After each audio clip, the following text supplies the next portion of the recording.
latar belakang. Kegiatan penelitian ilmiah atau scientific research dibangun atas dasar kepercayaan atau trust. Para ilmuwan percaya bahwa hasil penelitian yang dilaporkan oleh peneliti lainnya adalah benar atau valid. Masyarakat percaya bahwa hasil-hasil penelitian menampilkan kejujuran pada ilmuwan dalam upaya menjelaskan dunia dan permasalahannya secara cermat dan tanpa prasangka. Kepercayaan ini akan terus berlanjut hanya jika masyarakat ilmiah juga mencurahkan perhatiannya untuk menunjukkan dan meneruskan nilai-nilai values tersebut yang dihubungkan dengan perilaku etika ilmiah. Perkembangan ilmu pengetahuan terjadi melalui kreativitas dan skeptisisme, keterbukaan pada kontribusi ilmu baru, serta kegigihan dalam mempertanyakan kontribusi yang diberikan dan konsensus keilmuan yang berlaku. Perkembangan teknologi tentunya juga mempengaruhi perkembangan ilmu pengetahuan secara berarti. Keberhasilan suatu penelitian tidak hanya merupakan keberhasilan individu peneliti, tetapi juga merupakan keberhasilan komunitas ilmiah. Hal ini karena keberhasilan suatu peneliti dilandasi oleh observasi dan gagasan baru peneliti, yang juga memanfaatkan hasil-hasil peneliti sebelumnya. Praktek ilmiah merupakan kegiatan yang melibatkan banyak hal. Peneliti mengumpulkan dan menganalisis data, mengembangkan hipotesis, mengulangi dan mengembangkan hasil peneliti sebelumnya, mengomunikasikan hasil peneliti pada peneliti lainnya, mengulas dan mengkritik hasil peneliti lainnya, melatih dan membimbing mahasiswa dan peneliti muda, serta mengikatkan diri pada kehidupan komunitas ilmiah. Maksudnya hasil penelitian yang merupakan pengetahuan individu ke dalam lingkup pengetahuan ilmiah terjadi setelah hasil penelitian dipresentasikan atau dikomunikasikan dengan cara tertentu sehingga dapat dinilai kebenarannya. Melalui cara ini, gagasan individu dinilai dan digunakan secara kolektif sehingga secara bertahap akan menjadi pengetahuan ilmiah. Cara yang efektif dan dijadikan standar dalam mempresentasikan dan mengomunikasikan hasil penelitian adalah dengan cara ditulis dalam bentuk artikel atau paper ilmiah dan dipublikasikan pada majalah atau jurnal ilmiah yang direview. Sekian, terima kasih. Bismillahirrahmanirrahim. Assalamualaikum warahmatullahi wabarakatuh. Perkenalkan, nama saya Indra Satria Perwida dengan nomornya 022040028. Saya di sini akan menjelaskan pengertian artikel. Pertama, pengertian artikel ilmiah merupakan suatu usaha untuk mengkomunikasikan informasi, opini, atau perasaan, dan biasanya juga menampilkan argumen tentang topik tertentu. Salah satu jenis tulisan tersebut adalah tulisan ilmiah. Istilah tulisan ilmiah, tulisan akademis, dan tulisan penelitian seringkali memiliki makna yang sama, walaupun berbeda dalam bentuk fisik dan peruntukannya. Bentuk fisik tulisan ilmiah dapat berupa buku ilmiah, laporan ilmiah, dan artikel ilmiah. Dilihat dari peruntukannya, tulisan ilmiah dapat berupa peruntukan spesifik, misalnya untuk mata kuliah, laboratorium, universitas, institusi ilmiah, perusahaan, dan pembentukan yang lebih luas, misalnya buku atau majalah yang diterbitkan. Peran artikel ilmiah sangat tergantung dan dari peruntukannya, yaitu untuk melaporkan, mengartikan, atau untuk menganalisis sumber-sumber yang dimiliki. Namun seringkali ketiga hal tersebut tidak dapat dipisahkan secara spesifik. Suatu artikel ilmiah harus memiliki ciri-ciri seperti berikut. 1. Merupakan sintesa temuan-temuan tentang suatu topik dan pendapat penulis. 2. Merupakan pekerjaan yang memperlihatkan keaslian penulis. 3. Merupakan pengakuan atau pernyataan atau jawaban terhadap semua sumber yang digunakan. 4. Memperlihatkan bahwa penulis merupakan bagian dari suatu komunitas akademis. Sehingga secara formal, pengertian artikel ilmiah adalah tulisan yang unik, terintegrasi dari fakta yang ada di luar penulis dan pengertian personal yang dihasilkan dari pemikiran penulisnya. Berdasarkan hal-hal di atas, maka suatu artikel tidak dapat dikategorikan artikel ilmiah jika 1. Hanya merupakan ringkasan suatu artikel atau buku. 2. Gagasan yang lain yang diulang tanpa adanya kritik. 3. Kumpulan cuplikan. 4. Opini personal yang belum terbukti. 5. Menyalin atau menerima gagasan pekerjaan orang lain tanpa menyatakan sumbernya. Dengan demikian, suatu artikel ilmiah adalah suatu tulisan tentang topik tertentu yang dilandasi oleh hasil dan pemikiran peneliti sebelumnya yang menyertakan hasil dan gagasan penulisannya sehingga menjadi hasil gagasan yang baru. Sekian dari saya. Bila ada salah kata, mohon dimaaf. Assalamualaikum warahmatullahi wabarakatuh. Saya Adi Syariza Purnomo, NIM saya 022 04 0054. Baik, saya akan melanjutkan penjelasan tentang artikel ilmiah, yaitu tentang tujuan dan fungsi artikel ilmiah. Tujuan artikel ilmiah yaitu untuk menyampaikan gagasan, memenuhi tugas dalam studi, untuk mendiskusikan gagasan dalam suatu pertemuan, mengikuti perlombaan, serta untuk menyebarluaskan ilmu pengetahuan atau hasil penelitian. Adapun fungsi artikel ilmiah yaitu sebagai rujukan untuk meningkatkan wawasan serta menyebarluaskan ilmu pengetahuan. Adapun manfaat artikel ilmiah bagi penulis yaitu untuk meningkatkan keterampilan membaca dan menulis, berlatih mengintegrasikan berbagai gagasan dan menyajikannya secara sistematis, terus memperluas wawasan, yang terakhir serta memberi keputusan intelektual di samping menyumbang terhadap perluasan cakrawala ilmu pengetahuan. Nah, hanya itu yang bisa saya sampaikan atau yang saya bisa jelaskan. Saya akan memberi kesempatan bagi teman saya untuk melanjutkan presentasi tentang artikel ilmiah ini. Terima kasih. Assalamualaikum warahmatullahi wabarakatuh. Perkenalkan, nama saya Farid Alfian dengan nomor NIM 022040063. Hari ini saya akan menjelaskan mengenai ciri-ciri artikel ilmiah. Ada beberapa ciri-ciri artikel ilmiah, diantaranya sebagai berikut. Pertama, artikel ilmiah merupakan tulisan ilmiah yang telah disusun berdasarkan penelitian. Kedua, objektif. Jadi informasi yang ada di dalamnya sesuai dengan karakteristik objek. Jadi ketika dilakukan penelitian ulang, maka akan menghasilkan hasil yang sama juga. Ketiga, berdasarkan pemikiran yang logis dan empiris. Keempat, sistematis. Jadi harus berurutan antar satu dengan yang lain, sesuai dengan tata cara penulisan tulisan ilmiah pada umumnya. 5. Pengembangannya berdasarkan rujukan atau referensi, sehingga di dalamnya terkandung daftar pustaka. 6. Bersifat eksplisit.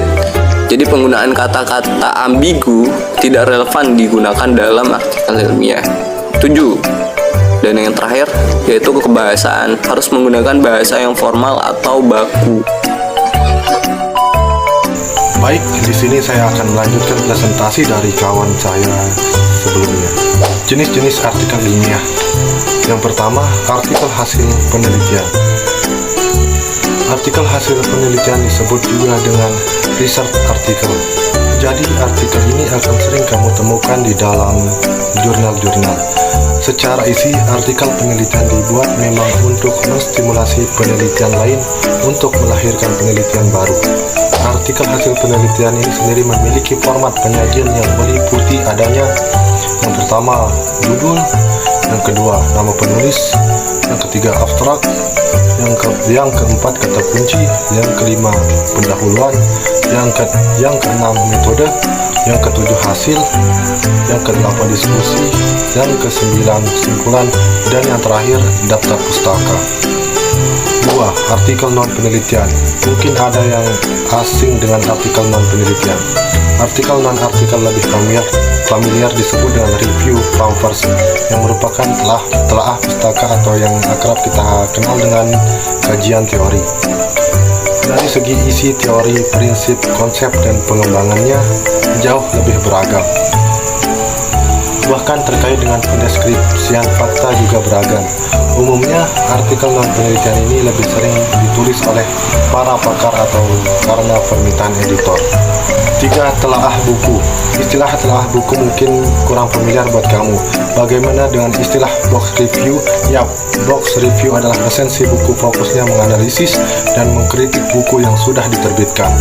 Saat meresensi buku, penulis harus bersifat objektif. Tentu saja, resensi juga harus membaca buku terlebih dahulu agar memahami alur dan mudah memahaminya. Yang keempat, obituari. Obituari atau yang familiar kita sebut dengan artikel. Yap, kalau saya menyebut artikel, tentu kamu sudah memiliki gambarannya, bukan? Artikel adalah tulisan yang paling sering kita baca dan lihat di Google. Ada yang berbeda nih dengan yang dimaksud dengan artikel atau obituari. Jadi, obituari adalah artikel yang fokus mengulas tentang berita kematian seseorang. Seseorang tersebut bisa seorang tokoh dan ilmuwan. Yang kelima, laporan kasus. Laporan kasus adalah laporan yang menganalisis kasus dengan cara melihat rincian, gejala, diagnosis, dan tanda yang terlihat. Laporan kasus dapat pula dimaknai sebagai narasi profesional karena memberikan umpan balik dan kerangka kerja. Yang keenam, ceramah. Ceramah ternyata juga termasuk dalam jenis-jenis artikel ilmiah. Jika ceramah dalam bentuk lisan, maka dapat berupa pidato. Sementara ceramah tertulis atau biasanya sebelum dipidatokan ditulis terlebih dahulu. Yang ketujuh, editorial. Editorial banyak kamu temukan di surat kabar. Nama lain dari editorial adalah tajuk rencana. Editorial berisi pendapat atau pandangan redaksi terhadap peristiwa tertentu yang bersifat faktual dan sedang hangat diperbincangkan. Editorial ini sendiri sebenarnya masuk ke ranah opini. Bedanya ditulis oleh redaksi sebagai pandangan resmi dari media tersebut yang bersifat faktual. Dikatakan faktual karena proses penulisannya tidak sembarangan, tetap mengedepankan fakta, argumentasi, logis, dan bukti. Baik, terima kasih atas waktu yang telah diberikan kepada saya. Di sini saya, Syifa Ulupus, sebagai presentator ke-6 akan menjelaskan etika dan faktor penting dalam penelitian dan tulisan ilmiah. Nah, di sini seperti telah disampaikan sebelumnya oleh rekan saya bahwa kegiatan penelitian ilmiah atau scientific research dibangun atas dasar kepercayaan, baik kepercayaan dari para peneliti maupun kepercayaan dari masyarakat itu sendiri. Nah, kepercayaan ini akan terpelihara jika perilaku komunitas ilmiah atas nilai tersebut mengikuti etika ilmiah yang berlaku dan tercermin dalam tulisan ilmiahnya. Sebagai pegangan dalam mengikuti etika ilmiah ini, setiap bidang ilmiah, profesi, bahkan publikasi penelitian mengeluarkan peraturan atau petunjuk etika ilmiah atau profesi atau publikasi. Nah, sebagai contohnya teman-teman dapat melihat pada lampiran Code of Ethics of Engineers. Dalam melaksanakan penelitian, permasalahan etika penelitian yang sering sekali muncul adalah hal-hal yang berhubungan dengan pembagian penghargaan yang tidak adil di antara para peneliti atau anggota tim peneliti.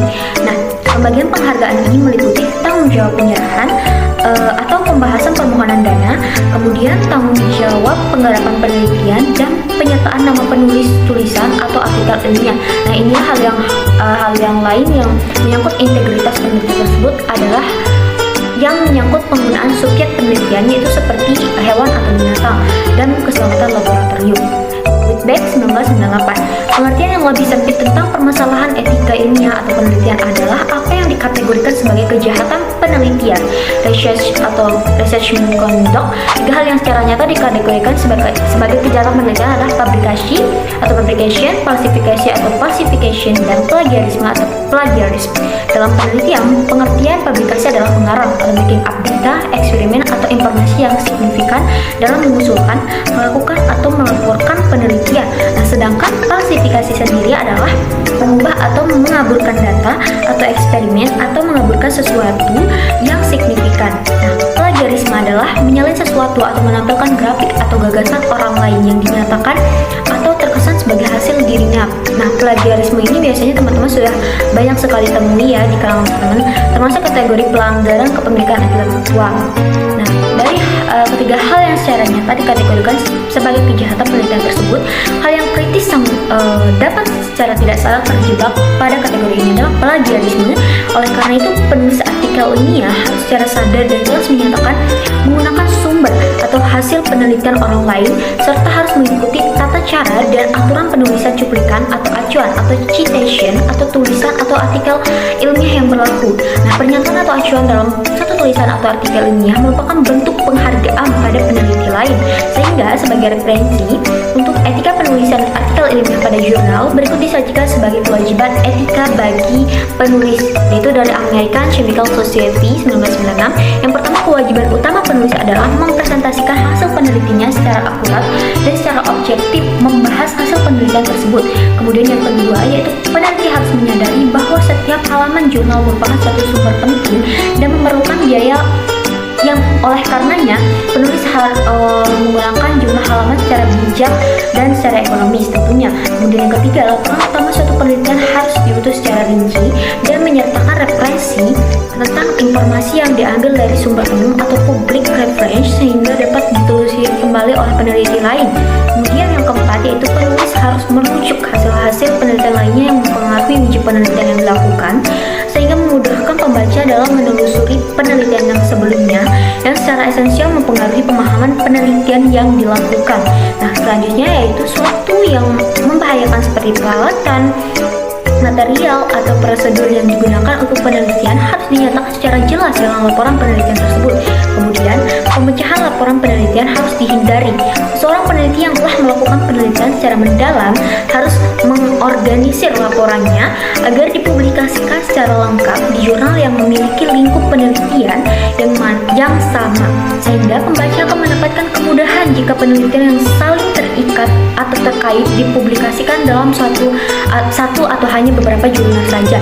Kemudian saat mengajukan sebuah manuskriptif untuk dipublikasikan, penulis harus menyampaikan ke pihak editor jika ada manuskriptif yang berkaitan sedang direvisi atau diproses editor lain. Kopi dan manuskriptif tersebut beserta penjelasan korelasi antara kedua manuskriptif harus dikirimkan kepada editor. Kemudian penulis tidak dibenarkan mengajukan manuskriptif yang esensinya sama ke beberapa jurnal yang berbeda. Secara umum, diperbolehkan untuk mengajukan kembali manuskriptif yang sama jika manuskriptif tersebut merupakan keterangan yang lebih jelas atau rinci dari manuskriptif sebelumnya yang masih singkat, atau manuskriptif tersebut ditolak untuk dipublikasikan oleh editor sebelumnya. Kemudian yang terakhir, yaitu penulis harus menyertakan sumber dari setiap informasi yang dikutip kecuali informasi yang telah menjadi pengetahuan umum atau common knowledge, informasi yang diperoleh secara tertutup seperti halnya dalam pembicaraan, korespondensi, atau diskusi dengan publik pihak ketiga. Hanya digunakan dalam laporan penelitian apabila ada izin eksplisit dari penelitiannya. Kemudian sebuah penelitian atau eksperimen ada kalanya menjadi pijakan untuk mengkritik penelitian lainnya. Jika dipandang perlu, kritik tersebut dapat dipublikasikan dalam suatu laporan penelitian. Namun, kritik yang bersifat pribadi atau personal tidak dapat dibenarkan. Kemudian, penulis pendamping dalam suatu laporan penelitian adalah orang-orang yang telah memberikan kontribusi ilmiah secara signifikan serta turut bertanggung jawab atas hasil penelitian yang dilaporkan.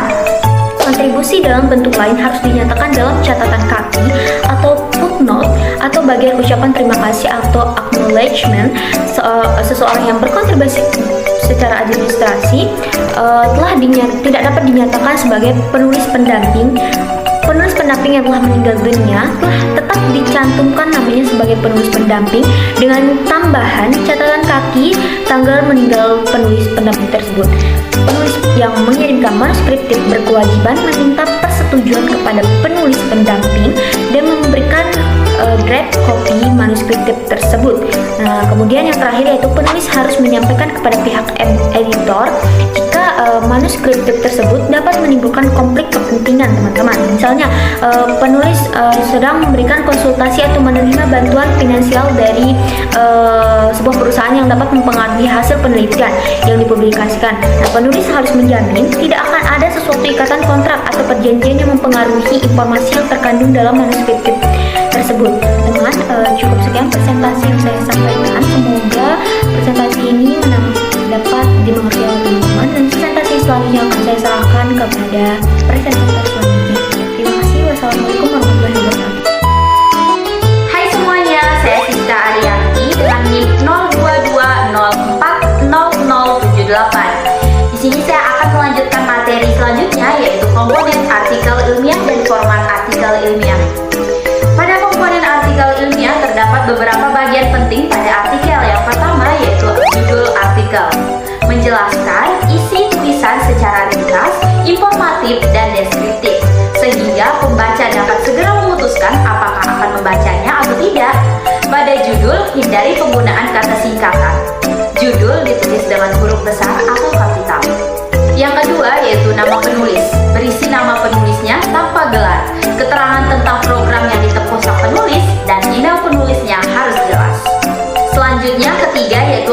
abstrak dan kata kunci.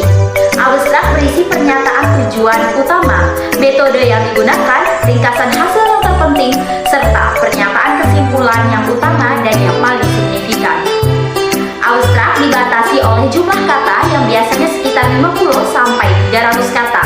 Nah, teman-teman ingat kan kita pernah loh bikin tugas abstrak 150 kata? Biasanya abstrak dilengkapi dengan 3 sampai 5 kata kunci, yaitu istilah-istilah yang mewakili ide-ide atau konsep-konsep dasar yang dibahas dalam artikel yang dapat digunakan untuk mengindeks isi artikel. Urutan kata kunci berdasarkan abjad dan pembatas antar kata kunci berupa titik koma. Yang keempat yaitu pengantar atau pendahuluan, berisi tentang latar belakang, uraian masalah kaitan dengan teori dan tujuan penelitian yang berupaya untuk menjawab hipotesis. Selanjutnya komponen yang kelima yaitu metode, berisi menguraikan bagaimana persoalan dipelajari dan diselesaikan, diuraikan secara rinci, percobaan prosedur atau pengembangan yang dilakukan, menjelaskan material dan peralatan serta teknik metode apa yang digunakan. Dalam penulisan metode yang digunakan, bentuk lampau atau kaset, serta menggunakan ukuran-ukuran kuantitatif yang tegas. Yang keenam yaitu hasil penelitian dan pembahasan. Dalam bentuk data merupakan bagian yang disajikan untuk menginformasikan hasil temuan dari penelitian yang dilakukan. Ilustrasi hasil penelitian dapat menggunakan grafik, tabel, ataupun gambar. Jika artikel melaporkan lebih dari satu eksperimen, maka tujuan penelitian harus dinyatakan secara tegas dalam teks dan hasilnya harus dikaitkan satu sama lain. Dalam pembahasan dikemukakan keterkaitan antar hasil penelitian dengan teori perbandingan hasil penelitian dengan hasil penelitian lain yang dipublikasikan. Dan yang ketujuh adalah kesimpulan, berisi penjelasan tentang bagaimana hasil yang diperoleh menjawab tujuan penelitian serta persoalan yang lebih luas, yang berupa implikasi teoretik, praktis, atau generalisasi pada situasi yang berbeda. Penarikan kesimpulan dilakukan berdasarkan hasil analisis yang dilakukan sehingga tidak terkesan spekulatif dan melakukan generalisasi yang berlebihan. Selanjutnya dan yang terakhir adalah daftar pustaka harus dicantumkan. Baik, kita ke materi selanjutnya yaitu format artikel ilmiah. Artikel ilmiah dapat berupa artikel hasil penelitian dan artikel telaah. Artikel hasil penelitian ditulis berdasarkan hasil penelitian yang telah dilakukan, sedangkan artikel telaah ditulis berdasarkan kajian terhadap hasil-hasil penelitian yang telah dipublikasikan di berbagai jurnal ilmiah. Yang pertama adalah format atau sistematika artikel hasil penelitian memiliki beberapa bagian. Yang pertama ada judul, nama penulis, sponsor, abstrak dan kata kunci, pendahuluan, metode, hasil, pembahasan, simpulan, dan yang terakhir adalah daftar rujukan atau daftar pustaka. Selanjutnya, format atau sistematika artikel telaah. Yang pertama ada judul, nama penulis, sponsor, abstrak dan kata kunci, pendahuluan, hasil telaah, simpulan, dan yang terakhir adalah daftar pustaka. Teman-teman bisa baca pengertiannya nanti di samping sini ya. Baik, berakhir sudah materi yang saya sampaikan. Terima kasih atas perhatiannya teman-teman. Lanjut ke pemateri terakhir ya. Bye-bye. Assalamualaikum warahmatullahi wabarakatuh. Perkenalkan nama saya Desa Utami dengan NIM 0220410. Di sini saya akan menjelaskan tentang pengertian adapun perbedaan dari artikel ilmiah dengan jenis-jenis lainnya. Dan adapun perbedaan artikel ilmiah dengan artikel populer. Artikel ilmiah konseptual dalam suatu artikel yang merupakan hasil dari sebuah pemikiran yang terhadap permasalahan yang kemudian dituangkan dalam bentuk penulisan. Sedangkan artikel populer adalah suatu tulisan hasil penelitian yang disusun kembali agar memenuhi tata tampilan karangan. Perbedaan artikel ilmiah dengan makalah yang paling utama dapat kita lihat dari isinya. Artikel bisa membahas banyak hal dan tidak harus sebuah permasalahan, sedangkan isi makalah mencantumkan permasalahan disertai solusi atau penyelesaiannya. Dan adapun yang ketiga adalah perbedaan artikel ilmiah dengan jurnal. Artikel adalah komposisi tertulis dalam bentuk prosa, biasanya non-fiksi, tentang topik-topik tertentu membentuk bagian independen dari publikasi. Sedangkan jurnal adalah kumpulan artikel yang ditulis oleh peneliti dan pakar lainnya. Adapun kesimpulan dalam presentasi saya kali ini adalah penelitian ilmiah dibangun atas dasar kepercayaan, baik kepercayaan dari para peneliti maupun kepercayaan dari para masyarakat. Kepercayaan ini akan terpelihara jika perilaku komunitas ilmiah atau segala tersebut mengikuti etika ilmiah yang berlaku. Dan adapun masuknya hasil penelitian yang merupakan pengetahuan individu ke dalam lingkup pengetahuan ilmiah terjadi setelah hasil penelitian dipresentasikan atau dikomunikasikan, sehingga dapat dinilai keberadaannya melalui cara-cara ini gagasan individu dan dinilai dan digunakan secara kualitatif sehingga secara bertahap akan menjadi pengetahuan ilmiah.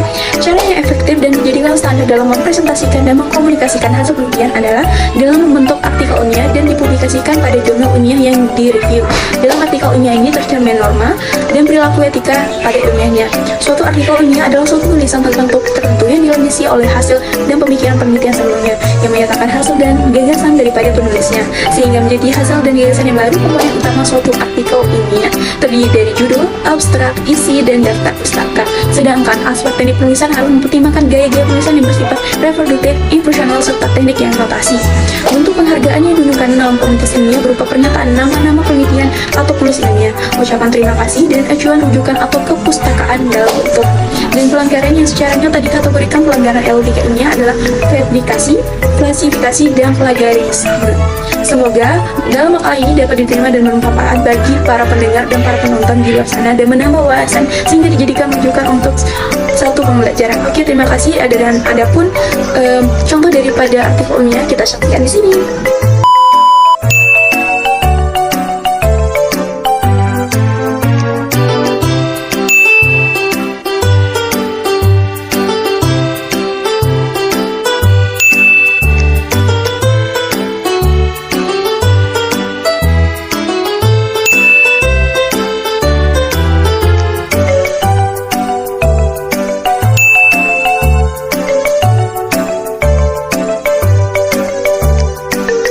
Dalam tayangan tersebut, hanya ada pendahuluan dalam bentuknya, tetapi contoh artikel ilmiah realitanya mengandung unsur-unsur pendahuluan, pembahasan, dan penutup berikut contohnya.